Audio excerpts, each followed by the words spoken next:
But in the meantime, Jerry Lawler's suspension has been lifted. He was suspended about a month ago, 3 or 4 weeks ago, I think it was at this point. It feels like an eternity ago, but it was only a few weeks ago that he was suspended by WWE after the whole domestic abuse situation with his girlfriend, who is only 26, 27, and he's like 66, 67.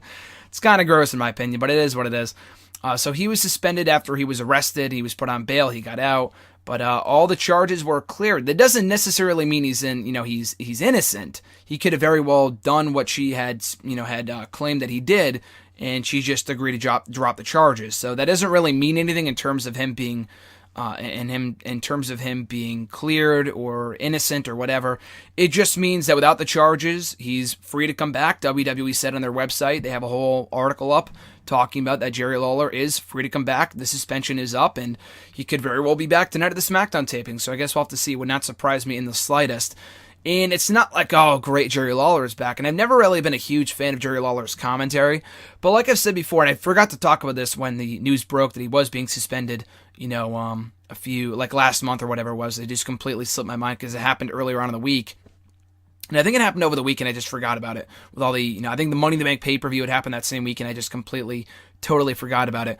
But at any rate, I have no issue with Jerry Lawler in commentary. I know that's kind of like weird to say in 2016, but I think he has really come a long way as a commentator in 2016 alone. On SmackDown, if you're not watching SmackDown, you should be.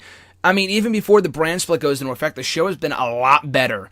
I talked all about that on WWEC Radio with Tom over the course of the school year, dating back to January, how much SmackDown, how rejuvenated it has felt on Thursday nights on USA Network and with Mauro Ranallo calling the action. The show just feels a lot more lively and energetic and entertaining than it was even a year or so ago. And I think a large part of that is due to not only Mauro Ranallo, but you got to give props to Jerry Lawler too.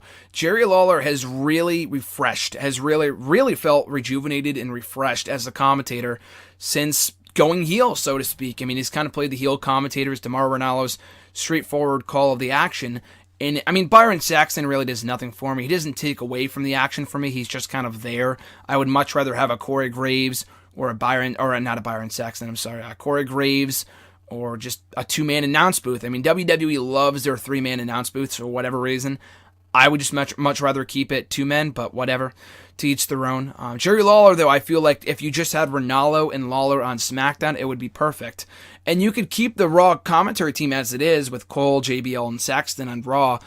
In post-draft and when everyone's assigned to a certain brand, there really is no purpose in having, Byron Saxton on both shows. To me, that makes absolutely no sense.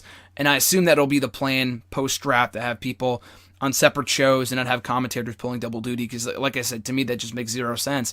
So keeping Ranallo and Lawler on SmackDown or taking Lawler away or adding Corey Graves to the equation on SmackDown I think would be great.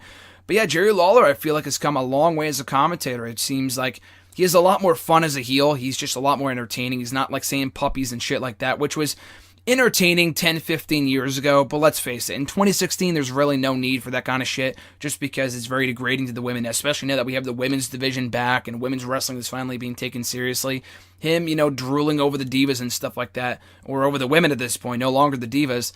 It's just unnecessary this day and age. So I'm glad we have a heel Jerry Lawler, but without all the bullshit. You know what I mean? Without all the puppies and all that kind of garbage.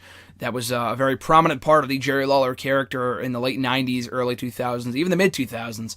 But he's not, cracking corny jokes. He is from time to time, but it's in a heel light, and it's a lot more entertaining and funny than it would have been him as a babyface. So he seems a lot more motivated, I guess is the perfect word to use, this day and age, on SmackDown alongside Mauro Ranallo as a heel commentator. So here's hoping that continues post-draft, and as soon as he returns to the booth, probably as soon as Thursday's SmackDown, so I guess we'll have to wait and see.